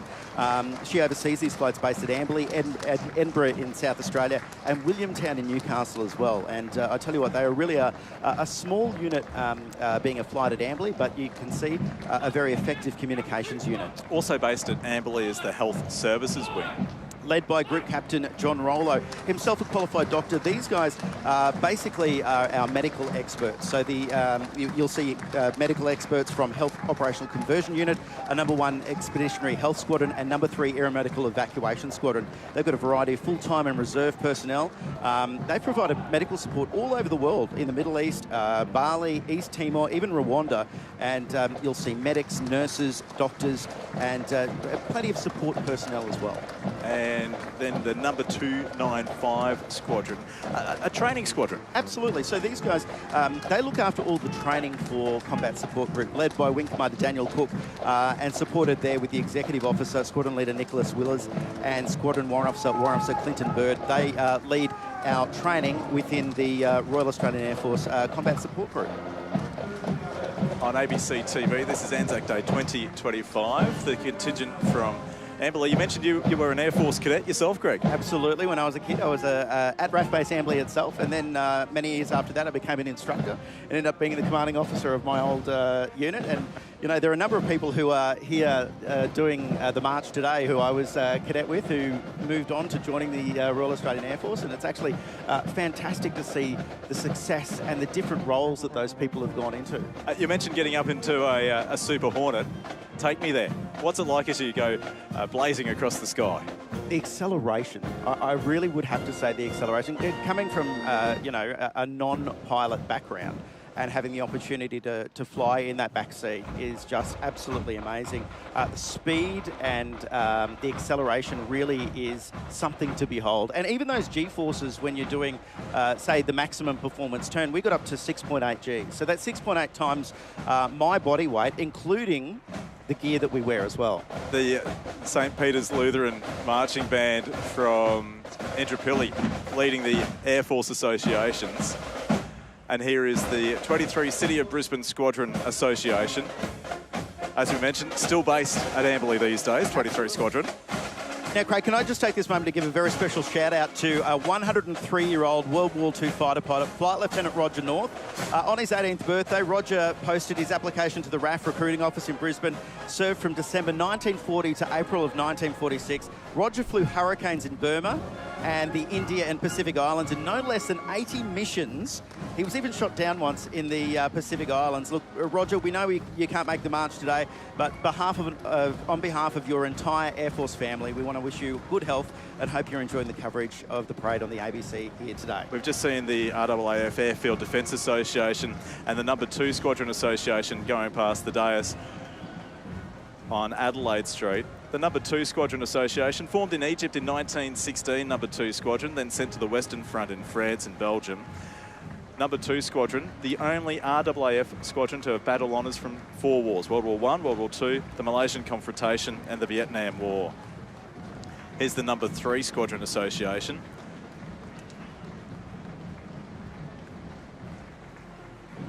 And this squadron, the official badge shows a winged flaming grenade emblazoned with the French fleur-de-lis. with the motto "Secrets Revealed," referring to the value of aerial reconnaissance, one of the important roles of the squadron in its early operational days, and also a sign to its capability in the modern-day Air Force. At the outbreak of World War II, the squadron was deployed to the Middle East and spent the entire war in the Mediterranean theatre. There is evidence that 3 Squadron was the Kitty Hawk Squadron that attacked German ground forces in Tunisia in '43 and caused severe injuries to Klaus von Strasbourg, who would, the following year, attempt to assassinate Adolf Hitler as part of the failed coup against the Nazi regime. And incredible. These days, number 3 with the F-35 Joint Strike Fighter based at Williamtown in New South Wales.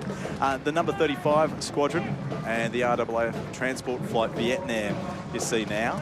The 35 Squadron, an Air Force transport unit formed in 1942, operated during World War II, transporting cargo and passengers around Australia, New Guinea and the Netherlands East Indies, equipped with a variety of aircraft, including the Douglas Dakota.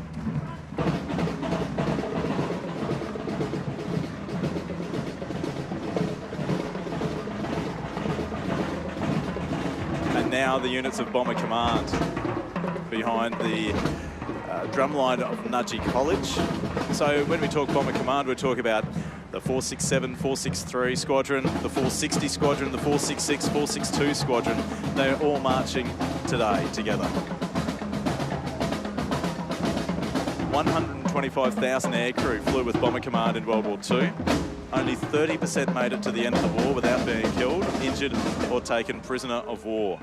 Some 10,000 Australians served in Bomber Command, and while there were only 5% of the personnel who served overseas in World War II, with 3,486 killed in action, they came to be 20% of our casualties in that war. And the first commanding officer of 463 Squadron was Wing Commander Rollo Kingsford Smith, the nephew of the famous Aussie aviator, Sir Charles Kingsford Smith. Wow, this year, Anzac Day marks the 80th anniversary of the last operation for the 467th and 463rd Squadrons. Their final bombing mission was the Valo oil refinery in Norway. They had a forced landing in Sweden with the crew then taken prisoner and subsequently released on the 8th of May when hostilities ceased. Stan Jolly, son of William Jolly, the first Lord Mayor of Brisbane, served as a bomb aimer on 467 Squadron. On returning from a raid in May 1944, his Lancaster was attacked, caught fire and crew abandoned. Stan Jolly and Robert Hunter parachuted to safety and were rescued by the French resistance. They returned to England in September '44. And we just saw the Air Force cadets, the next generation, as you are, Greg Hinks, yourself, of RAAF personnel. Absolutely, and there are so many squadrons around southeast Queensland, right from Rockhampton for 2 Wing, which you just saw, which is the southern Queensland wing. They go from Rockhampton and Yeppoon down to the New South Wales-Queensland border and out west to Roma as well. And there are about 30 flights or squadrons around southeast Queensland, and these young men and women, they can join from the age of 13, go through to 18, and they can even learn how to fly one of the DA-40 aircraft, and they could be learning to fly before they're eligible to drive. I know, it's a great opportunity. Isn't that extraordinary? Well, Greg Hinks, can I say thank you very much for joining us in commentary today as part of our coverage of the Anzac Day Parade in Brisbane. Craig, it is an absolute pleasure, as always, to be here on a fine day like today. Flight Lieutenant Greg Hinks, as we see some of the Allied Forces associations, including the Royal Marine Association here, and Commander Peter Tedman, the first units ashore on D-Day were British clearance divers. Absolutely, doing the clearance for the following vessels. The first men ashore at Gold, Sword and Juno beaches on D-Day were the so-called frogmen. The officers and soldiers were from both the Royal Navy and the Royal Marines. Their main purpose was to clear mines and underwater obstructions.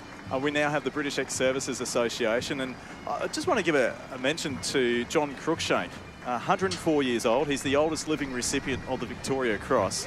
He was a pilot who was awarded his VC for sinking a German U-boat in the face of fierce anti-aircraft fire, and then despite serious injuries and a substantial loss of blood, was able to bring his Catalina aircraft back to base. That was a journey of some 5 hours. Wow. Yeah, incredible effort.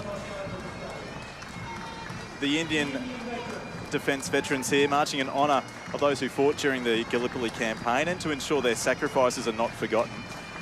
Participating as part of the British Indian Army, 15,000 professional soldiers fought alongside the Anzacs.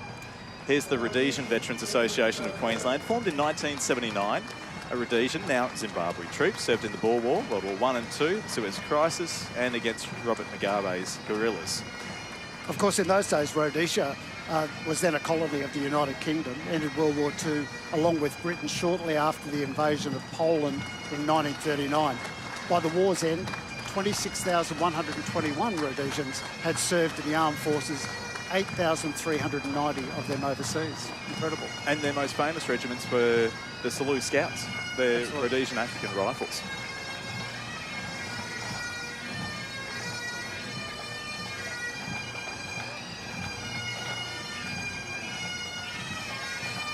And the pipe band, I think this one is the Queensland Irish Association pipe band.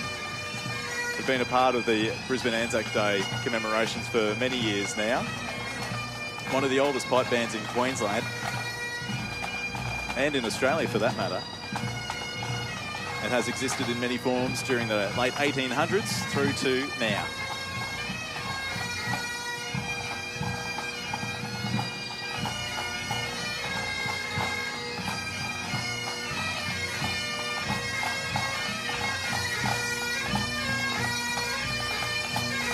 And the Irish Band is leading the South African Military Veterans Association of Australia. Proud South African veterans comprising the Army, Air Force, Navy and Police services are represented today. South African veterans had extensive service in both World Wars. Over 230,000 volunteered for service in World War I, and almost 350,000 volunteered for full-time service in World War II.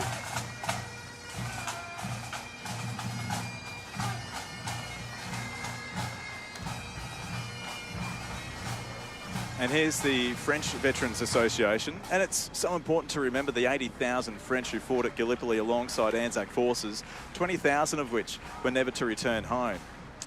And can I just take a moment to mention that just over a year ago, Leon Courtier died aged 100. Leon was the last surviving member of the 177 French Green Berets who stormed the beaches of Normandy on D-Day. Leon was too young to join the army when the forces of Nazi Germany occupied France at the start of World War II. I was going to say, 7 Brigade has a very strong relationship with the French Armed Forces of New Caledonia, and we've actually got a number of soldiers in New Caledonia participating in exercise Croix de Sud, so the association does continue. That's the voice of Major Scott Hill from the Australian Army, who's rejoined you in commentary today. And the Polish Ex-Servicemen's Association. This is a worldwide body established in 1945 with its headquarters in London and branches in 20 countries and 5 continents. The Australian Association was raised in 1947. It's interesting to note that the Polish made up the 4th largest Allied force in World War II, with many of them escaping after the German invasion, in fact operating out of the UK in particular. Yeah, 4th largest Allied force. Yeah. Incredible. You know, the level of history that you uncover as you go back and research for today, that some stories that you may never have heard before, that is what today is about. We share these stories so they are never forgotten. We have the Hellenic ex-servicemen, members of the sub-branch of the RSL, ex-servicemen of Greek or Cypriot origin who have served in the Australian, Greek or Cypriot armed forces. Anzac forces aided the defence of Greece and Crete in 1941. And you see a few individuals in traditional dress of the EV zones, featuring that scarlet cap with a black tassel, a kilt, white stockings and black or red garters. Australians of Greek heritage have served in the Australian military forces for more than 100 years, with 5 in the Boer War, 80 in World War I, 2,500 in World War II and 120 in the Vietnam War. And of course in World War II we had 7th Australian Division, I think, members who were fighting in Crete, for example, during the North African campaign as well. And coming into view now, you have the Republic of Vietnam Veterans Association, of course served with Australians in South Vietnam in 1962 through to 1972. And certainly we had many South Vietnamese or Australians working with South Vietnamese regular forces as advisors, and after the fall of Saigon in 1975, many of those people associated with the South Vietnamese army and regime came to Australia, many as refugees, to start a new life.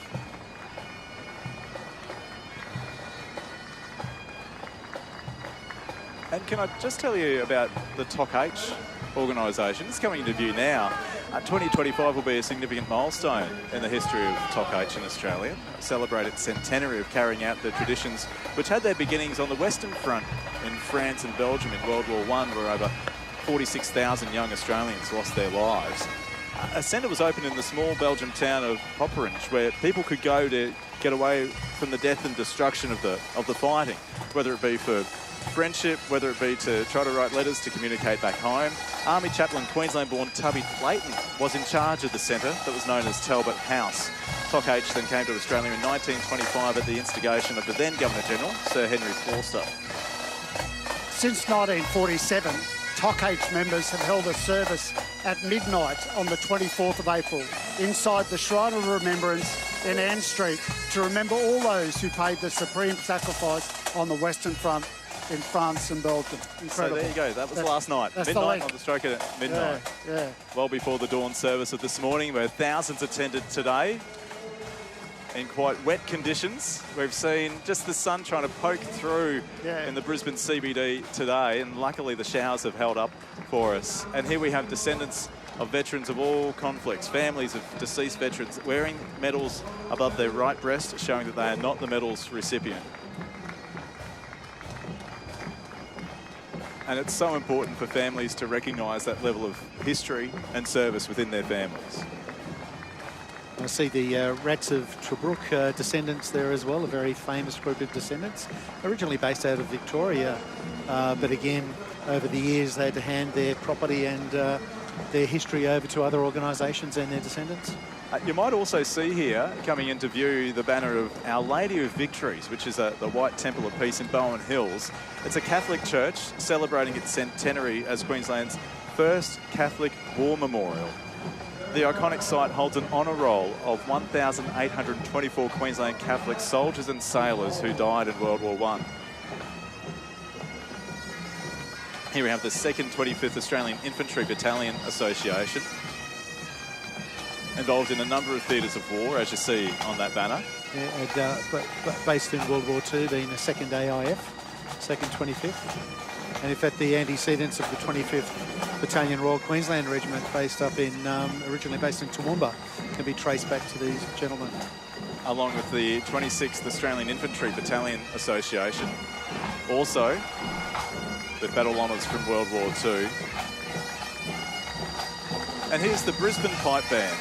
Band of bagpipers and drummers based that play regularly for public and private events in Brisbane and surrounding regions. You might have heard them more recently at St Patrick's Day celebrations. Let's take a quick listen.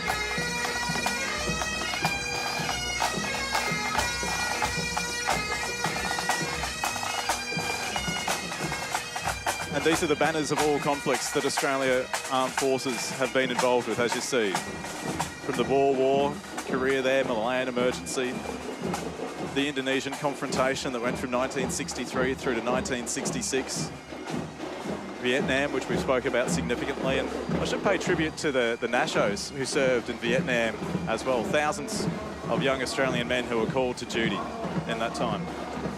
And some of those other operations, such as Oxalis in Bougainville, not Oxalis, but in Bougainville, Somalia, Rwanda, and so forth.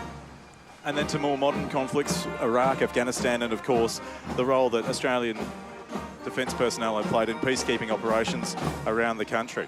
I know you yourself have been involved in those, Commander Peter Tedman, too. In Timor, yeah. Interfed, which is, just over 25 years ago you first went into Timor. Did you have to remind me of that? Another big gap, yes. I do remember. The Mackay North marching band coming through now. They've been a part of the Brisbane Anzac Day Parade for over 30 years. That's a real highlight on the calendar for the students of the band.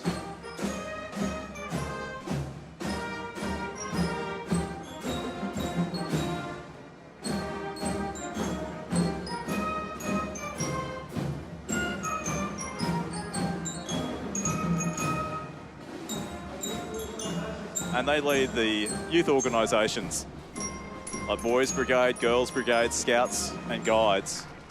Peter, Scott, did either of you have membership of Scouts at any stage? Oh, similar organisation. I was in Cubs as a young guy. Yeah, Scouts. I tried Scouts for a little while, but it wasn't my thing. Wow, that's so familiar. I was in Cubs, did about 12 months as a Scout and thought, nah. And it wasn't long after that I joined the Navy. So. I know. You weren't much older than that when you joined the Navy. Pretty much. As we've spoken about. So the Scouts formed in 1908 after the Boer War, when 4 young men established the first Scout patrols. During World War I, Scouts stepped up and supported their local communities. As those of similar age or not much older than you, as you speak of, Peter, the Scouts were marching off at war, effectively, you know, not much older than the Scouts. To this day, young people across Queensland from ages of 5 to 25 continue to be leaders in their local communities with Scouts. And obviously the parents there accompanying them, an integral part to that community organisation. Well, of course, volunteers make these community organisations tick, as is the case for Girl Guides Queensland, proud to continue its service tradition. There are almost 3,000 youth members and 1,000 volunteer leaders and adult members of Girl Guides. There's the uniforms of Boys Brigade, an organisation that began in Scotland in the 1800s.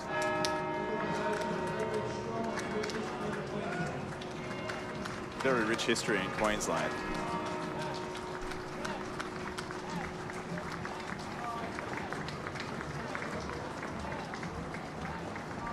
You see a number of them also wearing their descendants' medals as well, recognising their forefathers.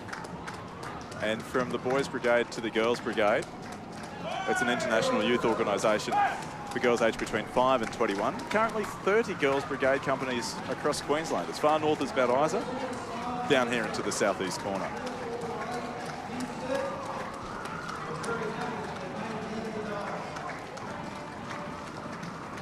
And here, the Anzac Day Parade Committee Marshals, led by Chief Marshal Andrew Jennings, who does a magnificent job to make today happen. He does deserve the applause of the crowd.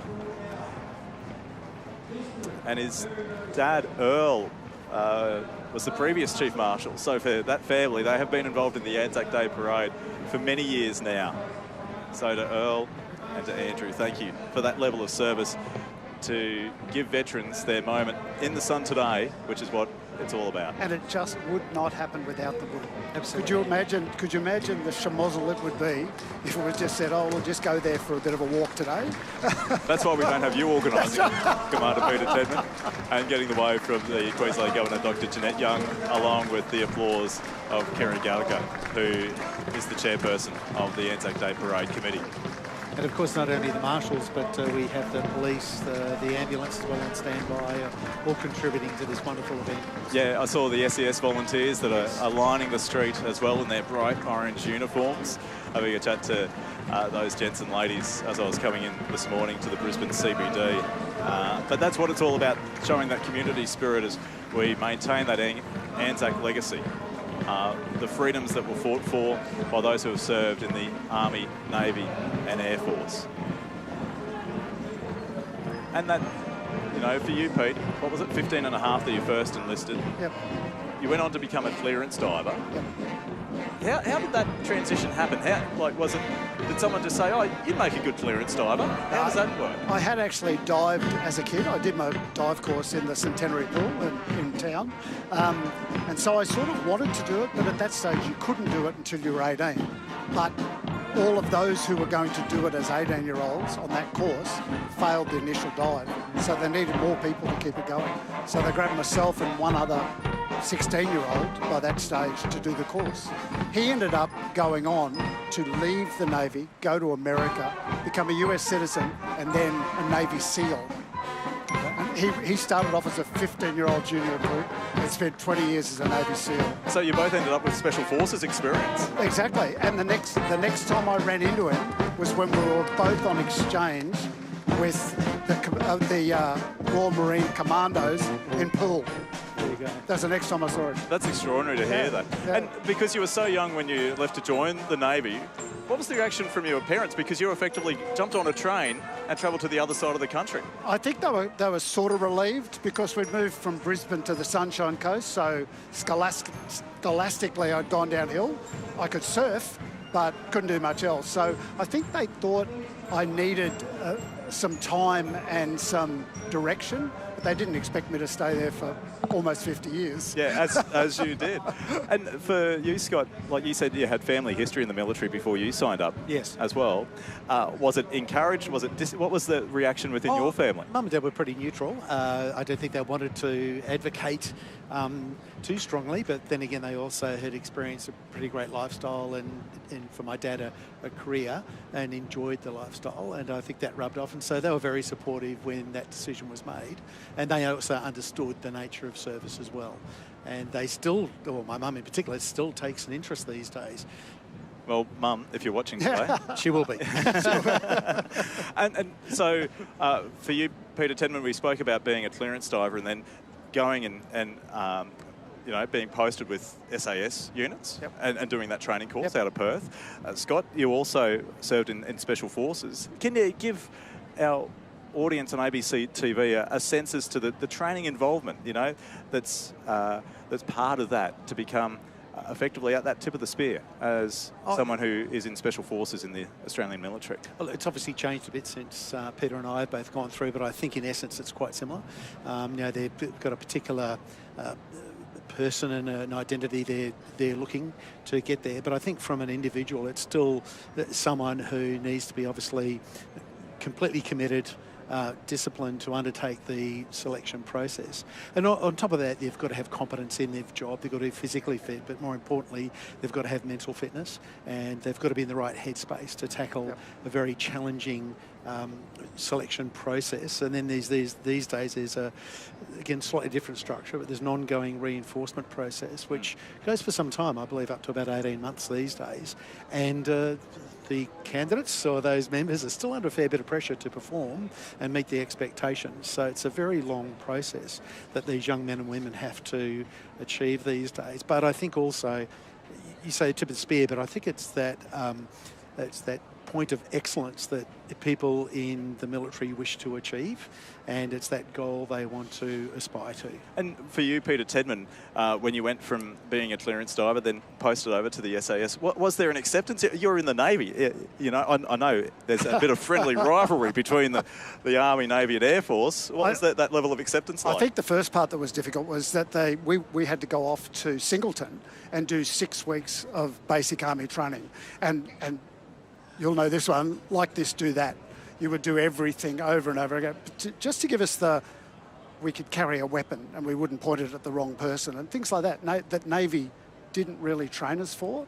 So it was a little difficult, and it did take us time to break down the wall of the Navy guys aren't much chop, you know, but we became, particularly because we had the diving experience that was lacking in those days in the SAS. So, you know, while we might not be able to shoot as well as them, they couldn't keep up with us in swimming. And we made sure they couldn't keep up with us in swimming. I'm sure you did. I'm sure you did. But by the same token, too, the Navy and the clearance diver branch in particular really made sure that as this this process evolved, they did a huge amount of preparation for anybody who was identified to come and go through the selection process. And you know, I did selection with a number of Navy individuals, great people, and they were really well prepared. Very well prepared by the time I did my selection, and they've produced some fantastic results, being great members of the regiment. And when you talk about that and that preparation, I know for you, Peter Tedman, when you led that Interfet force, effectively doing mine clearing and the like to make sure it was safe to progress. Just give us an insight into that mission. It was initially it was just to get basically the evacuees out. So we had to search the harbour. We made sure there was no booby traps left by the force that was leaving, because we thought this was going into Dili. Yeah, going into Dili. That was the main thing. And then every place that aid was being delivered to, we had to go in ahead and do the dive, and then make sure that the village was cleared. It was okay to come in, and then we'd bring the UN in. And so, you hand selected that team around you, didn't you? Absolutely, yeah. Well, we had a certain number. There was a number cap on it, and I had to know that they were able to do the job I wanted them to do. So there was only 12 of us, so it wasn't a big group. And you talk about how the Army, Navy and Air Force has evolved. We talk, you know, different hardware. At the moment, making headlines has been the AUKUS deal and what that will do for Navy capability Absolutely. over the next 20, 30 years and, Yep. and beyond. For the Army, you know, are there still the Abrams tanks rolling around Gallipoli Barracks these days, Major Scott No, Hill? there's been a bit of a reorganisation in recent years. So the tanks have been centralised, and they're with TOK H Regiment in Townsville under the command of 3rd Brigade. So a fair portion of 3rd Brigade is mechanised or heavy, and there's an element that's also air mobile as well. And in Brisbane, we're in that motorised and air landing option is what we tend to focus on. So no, the tanks have now left, but they are upgrading the tanks from, I guess, the M1A1 Abrams to the M1A2 Abrams, which I'm told provides greater levels of armour, much better gunnery outcomes and so forth. So apparently a great machine, and they're being rolled out as we speak. I have been in an Abrams tank, and I was extraordinarily impressed with the manoeuvrability, even around the roundabouts of Gallipoli Barracks at Nogra. I just want to ask also, because we pay tribute to families of those who have served as well, because there is a large pressure on the family unit when someone is deployed overseas. Peter, what was that like for you and your family? I think at the end of my 49 years, I was sent a notification, and I'd spent about 11 of those 49 years overseas. So I'd spent so much time deployed that you actually do lose some connection. But I think what you do is when you come home, you work extra hard to renew it. And I think that's the big thing. But it is it must be so much tougher for those at home who have to just go on with the daily life while you're out of town doing a job that you were trained to do. Yeah, and there is an expectation that may happen. Absolutely. But you never quite know when that call may be too. Exactly. Scott, what about for you? Yeah, similar circumstance. I didn't serve as long in the permanent military as Peter, but that initial 23 years where there were some absences and a little bit following with my reserve time. I think a lot of it is preparation and communicating with your family, whether it be your immediate family and also your support team, whether it be friends and other family members. I think that's really absolutely essential to let your partner and your family know what those circumstances are going to look like. I think we're very lucky these days is the communications now that we have. I remember when I was a young guy, I'd be writing a letter or a postcard to family if I happened to have that opportunity, whereas these days, even on deployment, you have an opportunity to be on the internet. Now, you can't take mobile phones in a lot of operations, but when you do come back to a firm base, you do have access to the digital age. Yeah, and a video call, for instance. And yes, and so that I noticed that over my period of service, a really significant difference that made, and particularly with the family dynamic, with my partner at home, my wife at home might have a bit of an issue going on. She could essentially reach out immediately and I'd be able to get back to her pretty quickly in the more modern time. But when I was a young guy, no, it wasn't going to happen. Writing letters. It was 20 cents into a red phone if we happened to find one. It is always such a pleasure and privilege to host our coverage of Anzac Day 2025 and the parade through the streets of Brisbane. This year, 110 years on from the landings at Gallipoli. Thank you so much for joining us. You can watch the parade again through ABC iView and the ABC's YouTube channel. To our commentators, Peter Tedman, Scott Hill, thanks so much for joining us today. And to all those who have served, thanks for your service. And lest we forget. Lest we forget. A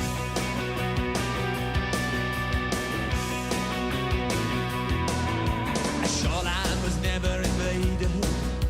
A country was never in flames.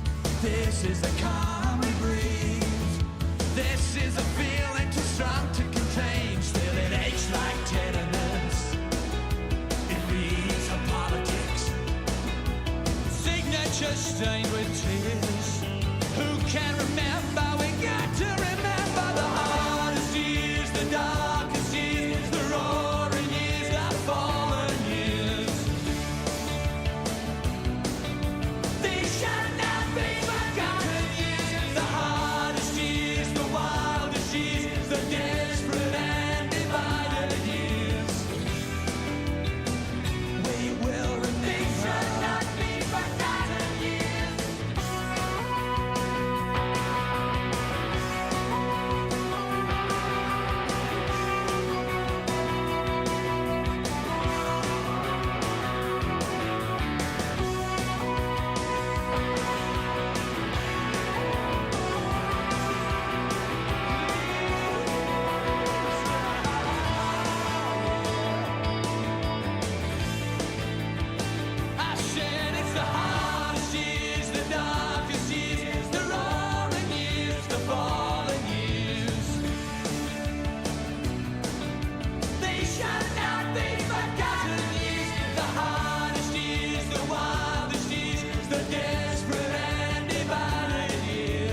shall but a single